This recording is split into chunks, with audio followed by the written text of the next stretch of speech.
I'll hit record and start sharing my screen.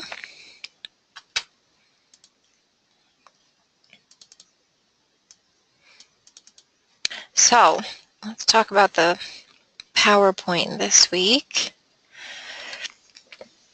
So the PowerPoints with the tons and tons of plants on them, those are PowerPoints that have been passed down and modified by multiple teachers over time, including myself. And then every year I usually revamp the PowerPoints and then I save them. And there's been a couple of instances where I have lost files. So this is one where I've revamped it, and it's not super different from the ones that you've seen. It might be a little bit shorter. Yay, everyone cheers at once. But it also is kind of different in how I formatted the images and what we talk about. It's a little bit more interactive. So you can give me your feedback at the end or as we're going through on what you prefer better. Visually, I know we're all going to prefer this more because the other ones are so busy and sometimes just hard to look at because of the background images. Not a fan. So let me know if this is something you really like. I have a few like this. If I really need to, I could make them mostly like this all the time. So here we go. We're in our Renaissance. Italian Renaissance, Spanish Renaissance, French Renaissance, English Renaissance, American Colonial, England, Spain, France, Germany, and Holland. So our Italian Renaissance. For the Italian, they end up adopting classical language, classical approaches to design, and direct observations of nature for the most part. And the classical motifs that we're encountering include columns, pediments, moldings, classic figures, and other things. So other things that we know now that we've studied them, what are some things that I'm seeing on screen? So if I look in the upper left-hand corner, what are these? Pointed, broken, open, segmental, broken segmental, swan's neck, pediments. Yes, Sam, you are correct. What about this guy right here? Lower left. Right here. Now this one, we kind of talk about vocabulary this week and like how can we remember them? There's so many things, some things that make more sense than other things, you know, if it's a flower and it's a floor and things that match up with the vocab. But this one is a swag, Angie, exactly.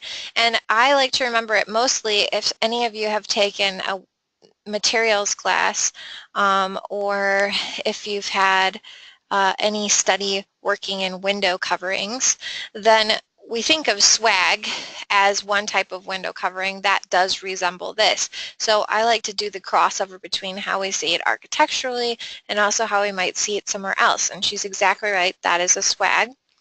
Down here we have different types of, in the lower right, pillars, maybe. Now, we're looking at the really tiny portions of them, so they're technically a portion of a pillar, these profiles. Cornices, it could be. All right, so it's not columns. So columns, cornices, all of these things have them. Molding, I'm just looking for molding, right? If we were going to come up with certain edges for countertops, if we were looking at tops of columns, if we were looking at very definitive edges of cornices, all of them have similar moldings, and that's judging the degrees and types of roundness, straightnesses that we have in our edge work. So what type of moldings and how do they differ in history? All right, this guy right here, the big one, open center, not a lozenge, no. We will see a lozenge later, so bring that up. Nope, not a Renzo. This is a cartouche. So our cartouche is where it's almost like it's left blank, and sometimes there actually are things like family crests that are going in on the center of them. Very rarely, it would have to be in a residence or some type of castle, but they're often left blank for the Italian Renaissance, and then we have all the decorative work that goes along the outside and pretty high relief going on with it. We have scrolls, and this one at the top, that one is the Rinzot. And I will butcher French and Italian, but that one I looked up and that's how you say it. So you probably say it better than me if you've taken either of those. But those are these different things, and these are things that we can see in architecture in South Bend or wherever you're located where we're repeating classical motifs. And Byzantine, actually, this is inspired by Byzantine and then used during the Italian Renaissance. So a lot of eclectic, but which pieces of Byzantine Italian draws from makes it different than other types of Renaissance. So that's how we tell them apart. Where are we getting our inspiration from? All right. Other things, we have cherubs that weren't shown, rosettes are kind of shown in our Rinzot at the top, and just basic geometric patterns. Early Italian Renaissance. So our early Italian Renaissance, we're showing the Florence Cathedral, Brunelleschi. It's 1420 to 1500.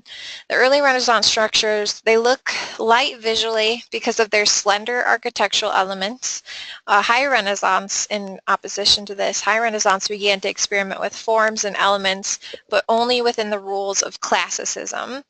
And late Renaissance, we have architects who continue to follow the High Renaissance principles, while others create a parody of classicism known as mannerism, and they deliberately break the rules and manipulate classical principles to create confusion, which is not very fair. We have site orientation during this time, like the palazzi or palaces that face streets or squares in towns and cities such as Florence, and architectures as designing things such as villas, individually in rural locales to suit function, site, region, and patron. Our floor plans for this time, architects experiment with centralized plans but find them unsuitable for liturgy of most churches. And the palazzo plans are rectangular with square or rectangular rooms and focus inward to a central courtyard. The materials are predominantly marble, local stone, brick for private and public buildings. And our church facades are going to resemble gabled ends of ancient temples with triangular pediments supported by arches, pilasters, and engaged columns.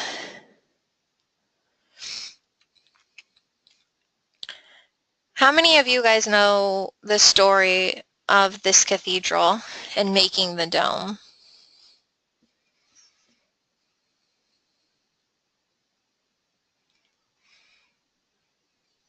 We'll come back to it if you don't.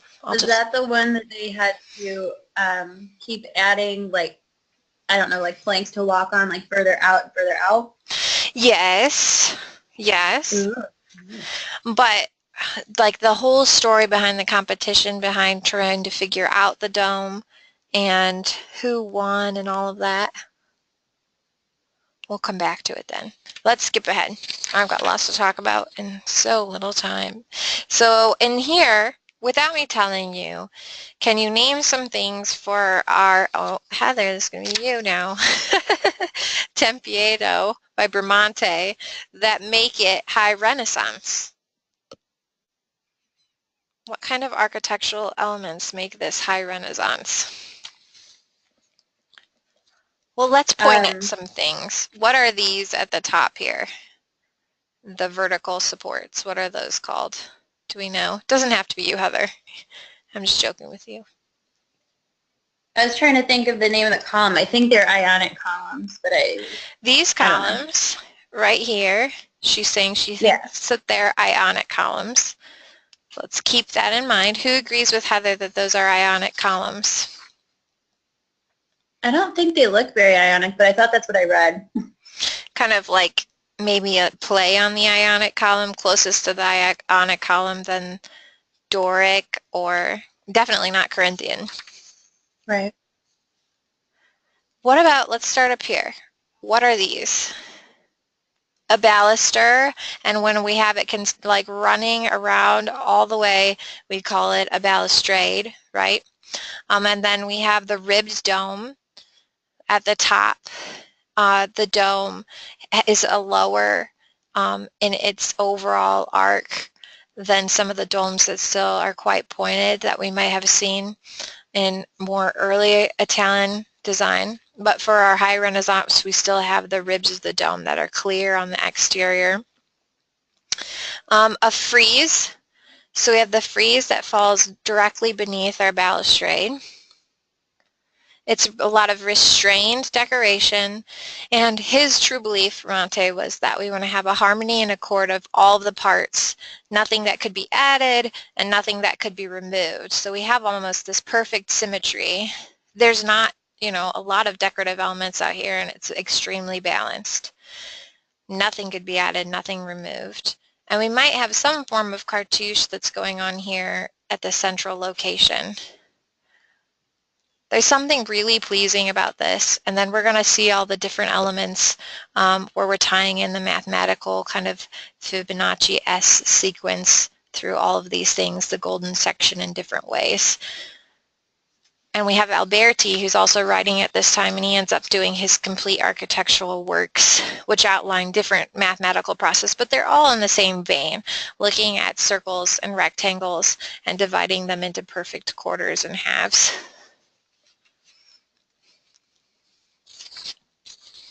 All right, so let's skip ahead to our next slide. Here we have kind of zoomed in on those things that we mentioned before. A baluster, which makes up a balustrade when they're lined up here. We're zooming in on what could be some type of cartouche. We have a pediment that's running at the top. Interesting enough, I was saying it's a frieze, right? When the frieze is running completely unbroken, it's a frieze. When it's a series of broken frieze, it becomes metopes because we have individual scenes that are taking place. So here, for instance, we have metopes, and here's the ribbing that I was calling out. And then the separation of the metopes within the what would be a frieze if it was continuous is our triglyph. So it might be a frieze overall element, the banding around. A metope is the individual pictures that's separated by its triglyph. Also, one more thing. Don't forget this guy. What's this guy? In the upper right-hand corner. Is that like a dental molding? Yes, that's a dental molding. You're killing it, Heather. All right, so that moves us into so this was our High Renaissance, and these were some of the main things we're focused on for High Renaissance. A harmony of all parts, our balustrade, lots of metopes, very limited designs. If they are, they're these kind of simple things and running in these veins. Late Renaissance, a really good example of that is the Villa Rotonde by Palladio.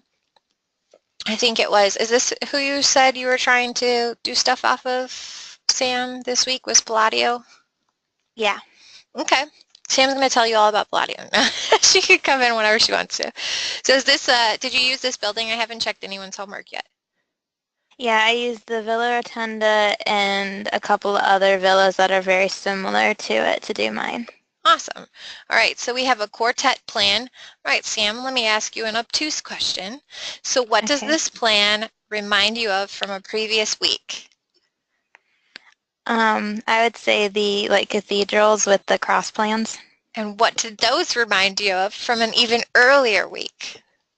That would be Greece and Roman temples. Oh, you guys are killing me. The Shahar-Bah. Why can't we give some? Oh, yeah. You know, those garden concepts that were based off of the 4 quadrants with the fountains at the middle? Those were the earliest examples of the quadrupite or the quartet plan. And then it broke down and broke down and broke down. But really, we saw it in garden design even before we saw it in some of these architectural designs. So Sam found a lot of good references, though. It's a pretty plain facade still.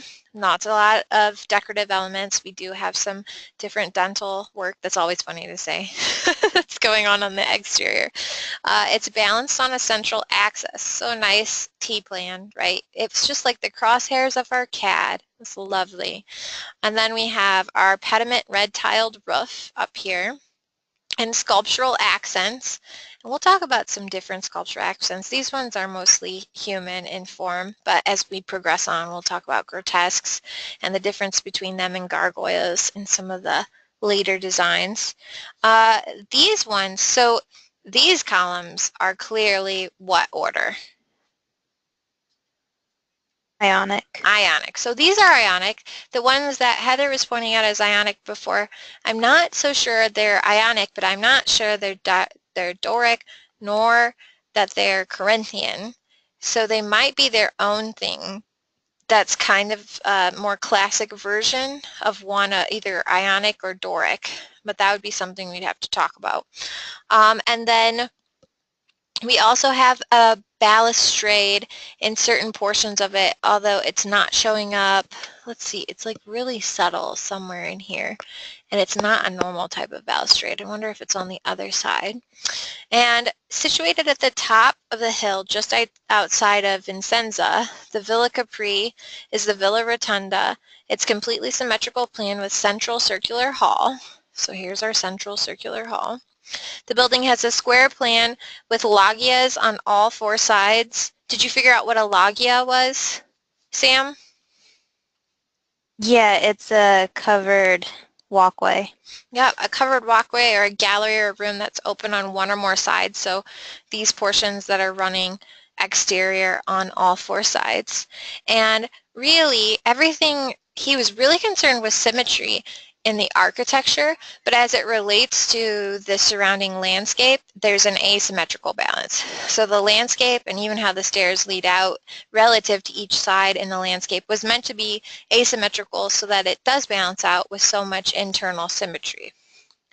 It says at the center of the plan, we have that hall and balconies intended by Palladio to be roofed by a semicircular dome. However, after his death, this lower dome was built and designed by Vincenzo Scamozzi and modeled after the Pantheon with a central oculus originally open to the sky, and the portions of the rooms are mathematically precise according to the rules Palladio describes in the Quattro Libri. So he also had a group of writings that explain some type of math logic behind this. The building's rotated 45 degrees to the south on a hilltop, enabling all rooms to receive some sunshine, and the villa is asymmetrically sited in the topography. It says it has retaining walls and embankments. The symmetrical architecture and asymmetrical relationship to landscape intensify the experience for the overall hilltop shape. Italian Renaissance furniture. So what is most important about that we've learned? We have our Savonarola up here in the upper left, the Sabello, which is the next one in. We have a ladder back. That one's really easy to remember, right? Ladder. It looks just like a ladder. And then the seat is a rush seat, so it's just woven rush. Over here, the most important features are that the lion's head was most commonly used in the stool. Lots of lion head stools, also with little lion feet to them and balls at the bases. We have an example of a turned leg. That was very much an Italian Renaissance furniture feature. Oftentimes we would have furniture that would either be inlaid with ivory or could be made out of iron. And the High Renaissance reflects architecture. It takes from Michelangelo and a lot of exaggerated scale and figures. So even within this chair, we can see some exaggeration of the overall top scale to the balance of the base. And like this big guy in the front, some of the figures are misproportioned with each other. Certain ones are much larger than others. Italian Renaissance, we have humanism that affected all of the art and knowledge. It's credited with the concept of human personality, created by emphasis on the uniqueness of the worth of individuals. It's credited with the birth of history as the study of the processes of change, and hence the notion of progress, and it's connected with the stirrings of science. Medieval philosophy has been dominated by religion, has had monastic gardens. Renaissance philosophy set out to recover reason, classical position as the ultimate criterion of truth rather than support for faith. Nature was conceived as mathematically ordered as though God himself was a mathematician. Vitruvius and his theory of proportion was rediscovered in 1415. A new interest in the golden section, circles, squares, proportions, and geometrical patterns were used to integrate buildings with gardens. It's now safe to build outside the city, and Italy was full of beautiful building sites for rediscovered villas. Old castles turned into villas, dwellings are located in estates in the suburbs, hunting parks were formed. Art should imitate nature. Experiencing beauty demands reflection as well as observation. Artists, scholars applied reason to the fine arts, resulting in a series of books. We have Leonardo, who wrote on painting, Alberti on architecture, and Dürer on geometry, perspective, and human form. And actually, Dürer was much more knowledgeable than Leonardo when it came to perspective and human form, but at the same time they were writing things, and Leonardo is better known. So when I go to check my proportions, I check him first. Mathematics was seen as fundamental to perception and representation. Linear perspective was discovered and used in paintings and construction projects. We have the Vitruvian Man in the upper left-hand corner, and we're looking at the application of the golden section in the lower left-hand corner to architecture and how the pediment to frieze to column to overall structure was laid out mathematically. And we had a number of different theories from those writings that were mentioned previously. So the Fibonacci sequence, did I ever play this video? I know it shows up in 2, and we showed the one for Egypt, but hold on, let me go back and escape really quick. I don't know that I showed a quick snippet of this one, which we've provided the link for here. Let's see if it still works.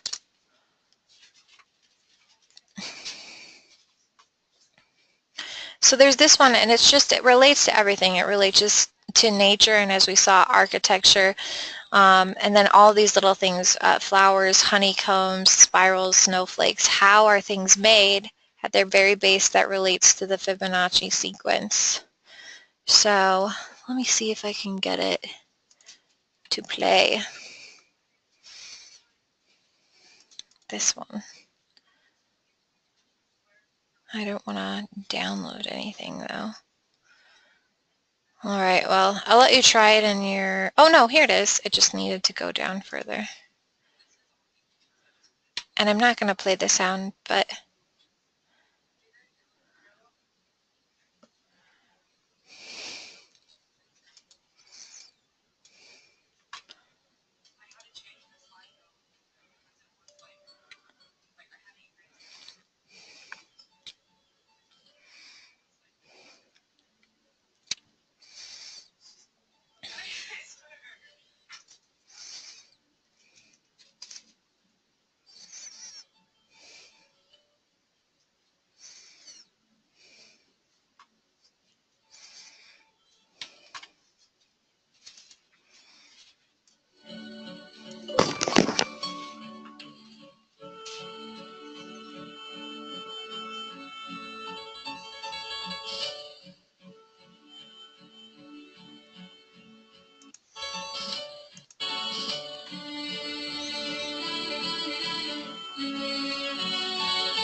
turn me down.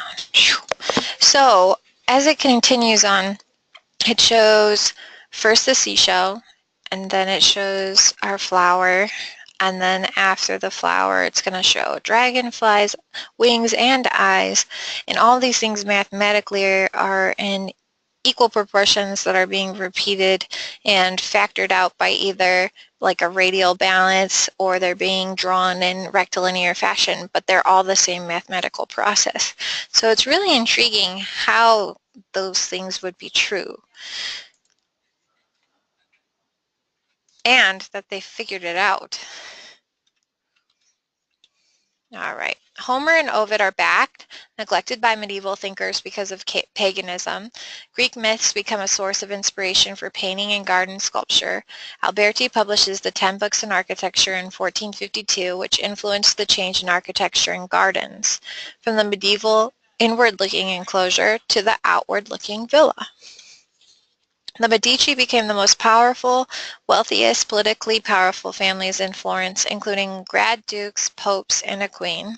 The family dominated the arts and culture of the Florence for 4 centuries. Their legacy included scholarship, fine arts, and building and garden making. Moorish features retained or adapted in post-Islamic Spain were described as mudar. The Renaissance fountains, parterres, and even villas were incorporated into Moorish gardens. The Escorial is a huge Renaissance palace and monastery, which we'll look at later. Its gardens, like its architecture, have been judged gloomily morbid, having ties to the Spanish Inquisition and the Armada. And here, we're going to stop for a second and look at Spain's features. So we had their site orientation. Churches here are dominant structures in the city of the town environments.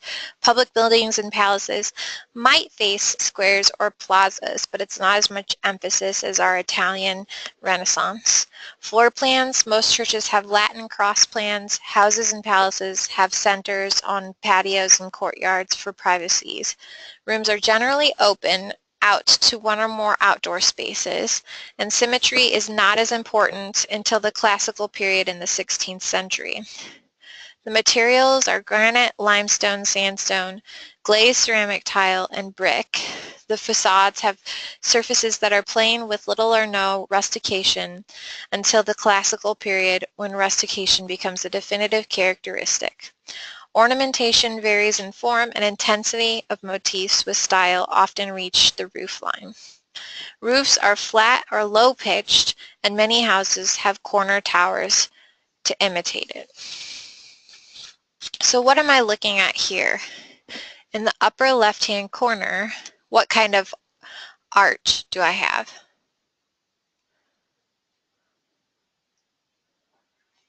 Not a pointed one. A modified pointed arch with a very specific name. We're thinking Moorish. Something to do with an onion? It's ogee or Okay. ogee, so O-G-E-E arches. What about, and then you can see how they've kind of modified it mathematically from being a point. If it was just a pure point, it would be the X, and then we could do the vertices here curving up a little bit more to match the point for the pointed arch, but here we're turning it in the arc to create the opposite curve, which is different. And then in the center, we've seen these before in earlier cultures, or probably it's starting to run together for me. Islamic cultures that we were looking at. What are these symbols called? All this interlacing with the different curves to it. I'd accept a couple of answers. So I'm looking for arabesques. And that was definitely another Moorish ideal. And then we have geometric shapes, which I don't feel like showing because we've all got the idea of geometric shapes. Other things that we might see, so Gothic motifs include heraldic symbols such as pointed arches, pinnacles, and these guys, which I think aren't mentioned very often, but so we have kind of this point that's coming off, and the little objects coming off of it are called what? I love this word. Crockets. So crockets are the projections that are coming off of some of these points in here in our Gothic architecture that's being implemented in. Decorated pediments, pilasters, baluster columns, and grotesques were also distinguishing Gothic motifs that were used. And Renaissance, we have classical style and decoration that more accurately copies the Italian Renaissance forms and motifs for the Spanish. For the arabesque, I just wanted to further define it. So it's rather a diffuse definition, sometimes used to denote any style of geometric ornamentation prevalent in Islamic nations, but here referring more specifically to stylized vegetal decorations in plants and leaves, growing to laws of geometry rather than nature, forming interlaced straps zigzags, spirals, scrolls, and knots, which tend to fall in complicated polygonal shapes, turning forms, separate frames, or patterns inside them. So here's the El Escorial that we were reading about a little bit earlier for the Spanish. And it says that there are some things that make this obvious to that time, such as our lower pitched roof, both central, and then even these were lower than what we were seeing for other buildings at the time. And then we have a symmetrical axis, which is really common about its central door. There are other entrances, but there's clearly a demarked main entrance. And the corner towers are also very important. We have a courtyard, domes, a church, patio. It's complex, walled exterior that's still very plain in decoration. It's classically influenced, so any decoration would be plain classical, like we were seeing the dental moldings earlier. We might have some type of profile that's running all the way around the centers of these buildings. It says, in most rigorous accordance with the monastic tradition, El Escorial, despite being a royal seat, is strikingly sober to look at, meant to house as many as 100 monks. The outer building cut a perfect square, 4 stories high, that enclosed inner lodgings of the complex, providing it with an impenetrable feeling, enhanced by towers in the corners of the square. So most importantly, low pitch roof, symmetrical access about a clearly defined door, and corner towers, always paying attention to small little details. Let's see if we have a zoom in later. Kind of these little chimneys are different than if we have a very decorative chimney. And then when we have still what might seem like a spire, but instead it's very plain, those are defining characteristics. So we have Charles of France, who invades Italy in 1494, claiming the kingdom of Naples. He took the glorious Italian gardens and returned the home full of dreams and wagons full of pilfered statues. He took a garden designer and 21 other artists back to France with him. Other castle grounds were adapted to suit Renaissance principles. Old moats were used in garden design. New moats were made as garden features. Chantilly, Fontainebleau, Amboise Blanc. I cannot say that correctly, the second part. And Luxembourg Gardens in Paris. All right, here's some elements of the French. So French motifs include our first one. Let's talk about these. All right. So who knows what these are? I'll give you a hint. They're not columns, although it's hard to tell because they're not being given any context. A pilaster. What's the difference between a pilaster and a column? Do you know, Heather? The shape, sometimes. Go ahead. Yeah, I was going to guess they're square. So we're saying mostly shape, but the biggest defining characteristic is a pilaster is kind of like a high relief sculpture that's enough relief to be about a half of a column's depth to it, but it's mostly connected to the face. So it's sometimes carved in or completely attached to a building, whereas a column could be floating and away from a building. So the rectilinear shape of it, yes, but sometimes pilasters are just decorative, purely carved into a building, and they're not coming offset at all. They might just give you the idea of it's being held up, and they're in fact not supporting any weight, truly. At the center, we have 2 types of sculpture. The bottom one is representational of high relief, and the top is representational of lower relief. And usually for the French, we'd see figures that would be in lower relief than higher relief. Columns don't count as relief, and these columns have a very specific name that is specific to the French. Do we know what those are called?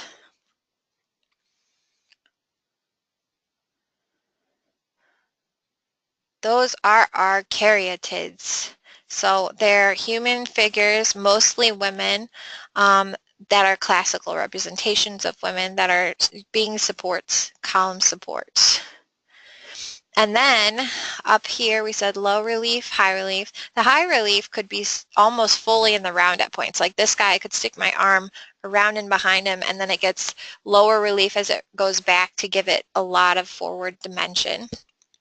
Up here we have an example of strap work with some French symbols. We might have some type of coat of arms that's going at the center of these, and then geometric forms that were very true to French weaponry and the house that it goes along with. Scrolls, brackets, linen folds, tracery, grotesques, fruit, flowers, heraldry, the fleur-de-lis, of course, stars, and diamonds. Crowns and initials such as F, H, C, and L were all symbols of royalty, and they mostly appear at entrances and on ceilings, also in furniture and decorative art. To define their individual chateau, French kings would use animal motifs on entrances, over mantels, on the ceilings, and in some other places. Now, this is an interesting fact I bet you don't know. One person, actually a student told me this one year when I was talking about it, and then I thought it was interesting, so I saved it in the back of my mind. The guy in the lower right-hand corner, he's a grotesque, all right? And I don't have a great example, but I can, if I say gargoyle to you right now, then you will picture something in your mind. It might be a Disney movie representation from The Hunchback of Notre Dame or something. But whatever you've got, what's the difference between this guy and a gargoyle? Does anybody know?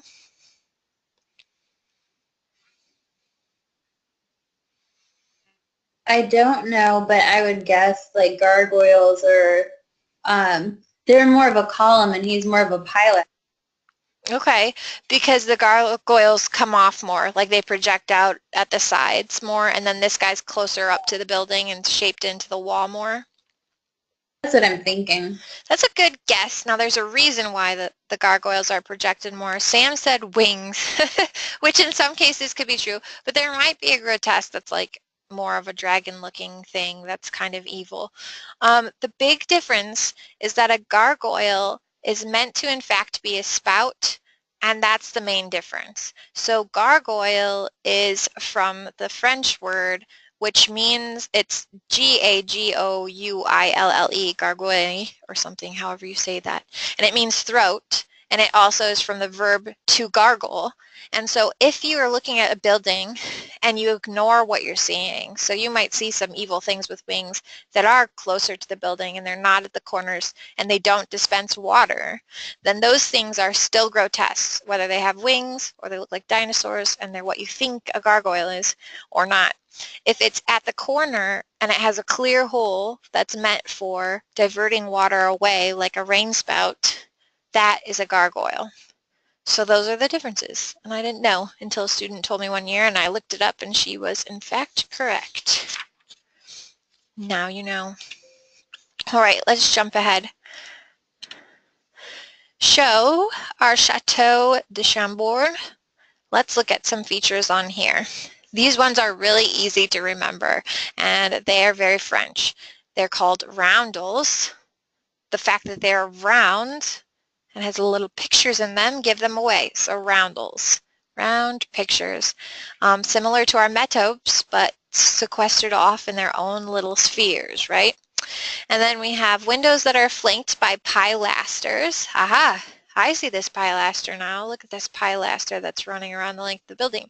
It doesn't project completely off the building. It hugs the building side and is carved into it, probably just stacked masonry.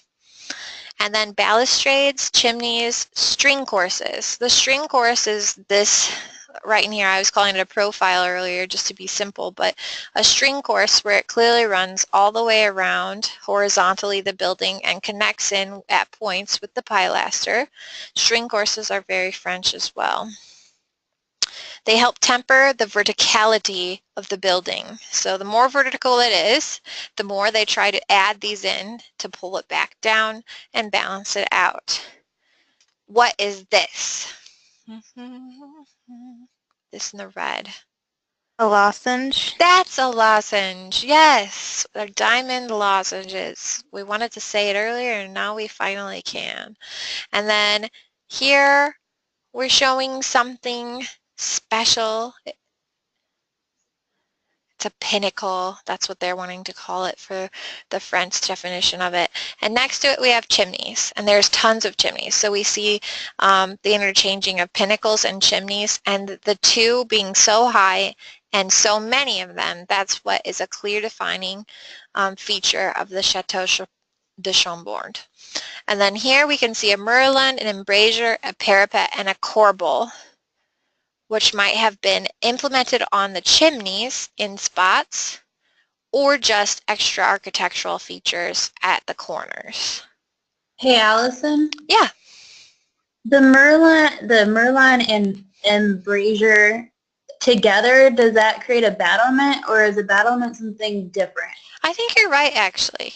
I think you're right that the combination of the two does create the battlement. Okay. And then while I'm talking, the lozenge, are they always diamond shaped, or are they shaped like a lozenge for like your cold sometimes? I think they are shaped like a football kind of sometimes too. Because whenever they say diamond lozenge, they always make sure to have the signifier of diamond first. So I believe there's 3 or 4 shapes that you can do. Okay, so it's more of like oblong pieces that are connected. At their corner vertice. Well, thank you very much. And then our string course is being showed up there. But really, remember, our string course could be in a number of moldings. It's not always this molding. We saw lots of moldings earlier, but it would be less decorative than future things that we will see. All right. There you go.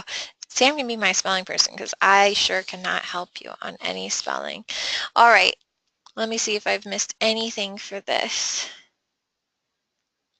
It says Roundels, the Royal Chateau Chambord is one of the most recognizable chateaus in the world because of its distinctive French Renaissance architecture, which blends traditional French medieval forms with classical Renaissance structures.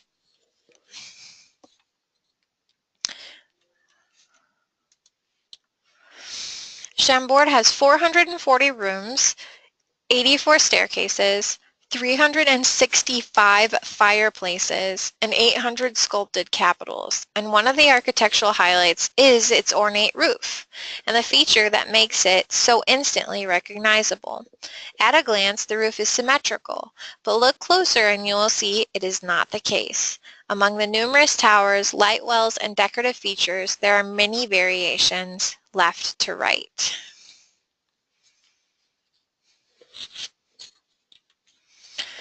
English Renaissance, we have the Tudors, 1495 to 1558, late Gothic, and a few Renaissance characteristics that freely mix in the period. Some symmetry and order are present. Elizabethan, 1558 to 1603, we have regularity, symmetry, and combinations of classical and Mannerist elements that characterize the style in the period. Decorations tend to be lavish, particularly in interiors and on furniture. Foreign influences dominate. We have Jacobean from 1603 to 1642. It's the Latin word for James and tends to follow the Elizabethan patterns, but with less individuality and more stylistic unity. The interior decor is still lavish, but the furniture tones down. So these are examples of, from the upper left-hand corner down to the bottom right, we have Tudor in the upper left, Elizabethan in the center, and Jacobean in the lower right. Houses do not have much change, some more symmetry for Elizabethan and more balance, but the Jacobean is less ornate and the roof is larger and it has more prominent windows than the other two. So that's this one. the one with larger and more prominent windows. They're very subtle, right? Subtle changes. This was giant compared to these, which are all pretty equal and symmetrical. And then a less ornate roof. We might see more projections like this in these two, or chimneys that are more ornate and becomes a less ornate roof over time, and more balance in these other two, specifically up with the Elizabethan. Lots more symmetry. So, sorry. I lose track halfway through. The top left is Elizabethan and the bottom right is Jacobean. And what's the middle one? Oh, no, you're right. Tudor is the upper left. That's why I was throwing you off. Tudor is the upper left. Sorry, Elizabethan is the middle, but Elizabethan is the one that's more symmetrical, which you can tell. See how it's... Okay. And then this one up here still has pretty it has similar sizing across the board. So whereas this we get variation and we might have the larger windows of any of the buildings, this one has similar sizing but it's not as symmetrical as Elizabethan, which has more balance. And then this one's less ornate but with prominent windows compared to the other two. Very subtle. I mean, if you had a neighborhood full of these, you would not be sitting around telling me the differences between them, I don't think. But we just need to know the three together. All right, so here we have some more elements, motifs that we can look at. The motifs include the Tudor rose in the upper left-hand corner. That one's very symbolic and easy to remember. Heraldic symbols, such as the middle, and strap work, which we've seen previously, roundels, portrait busts like the middle, arabesques, which we talked about earlier, grotesques, obelisks, which obelisks is a throwback to our Egyptians, caryatids, we said, were the women who support the corners as columns, cabochons, which is the floor pattern that we're seeing at the bottom left, acanthus, and vines. Paneling designs, which we're seeing in the bottom right, include linen folds, composite, and arcaded, and there are many copied or adapted from pattern books. Architecture features vary in design and eventually become more classical with features such as columns, pilasters, and arcades. But the elements I have on screen are the most iconic of the time, the Tudor rose and especially the wood paneling in the lower right-hand corner. Allison, what was that floor pattern called? It is called a cabochon, which is, if I put it in here, C-A-B-O-C-H-O-N-S.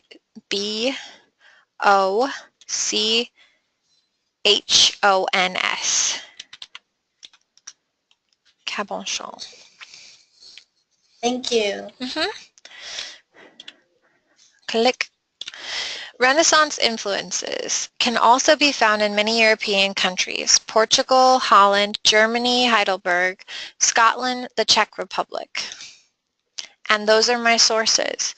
So that brings us to the conclusion of tonight's project. And we are definitely earlier, which is fine. So did you notice a difference between the two? Obviously less reading, more interaction, less busy slides, is shorter. That's uncommon for me. I don't run slower. Sam says she likes this style better. It's good if people do interact.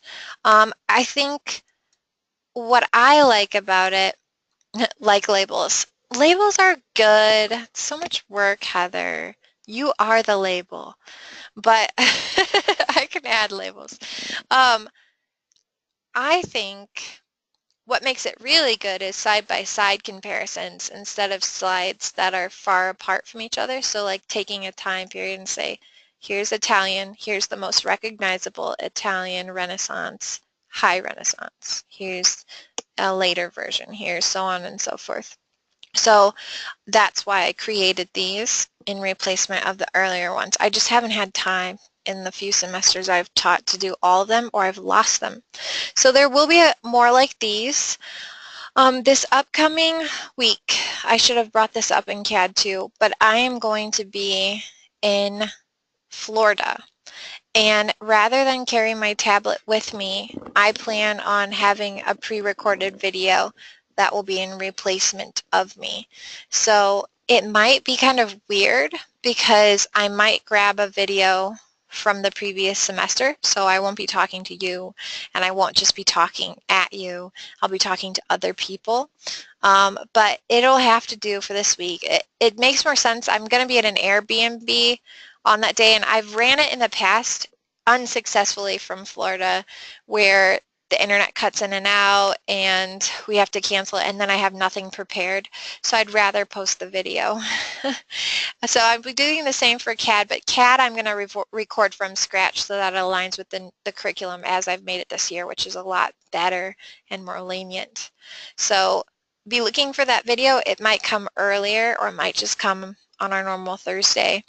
And then this week, I usually have a break because there's so much reading in these couple of weeks, so there's no homework this week in hopes that you catch up on your homework and other classes, and then I'll be giving you homework. So I might, if we really want the homework for next week posted, I could be thinking about posting that kind of earlier in the middle of the week so that you could get a jump on that and maybe spread it out a little bit between the reading and everything else. So I'm not a maniacal, despotic ruler. Sometimes I'm kind.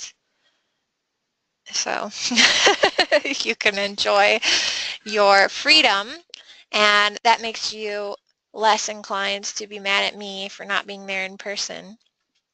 So everyone's winning, I feel. Let's see. Any questions for me?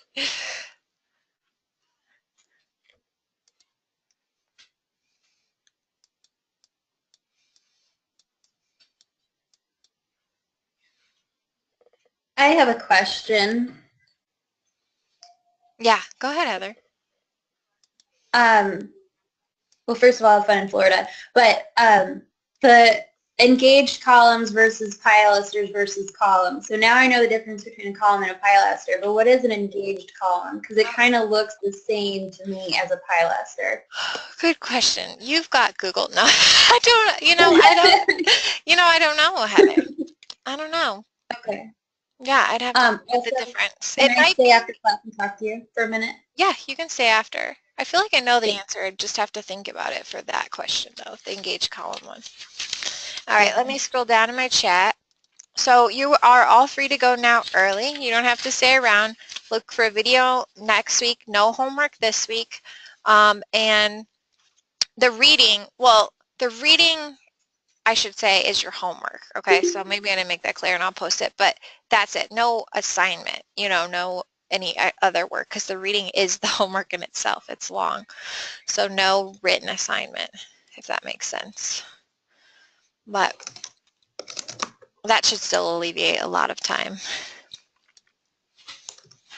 Hey, have fun in Florida. I will. Have a good night. Thanks.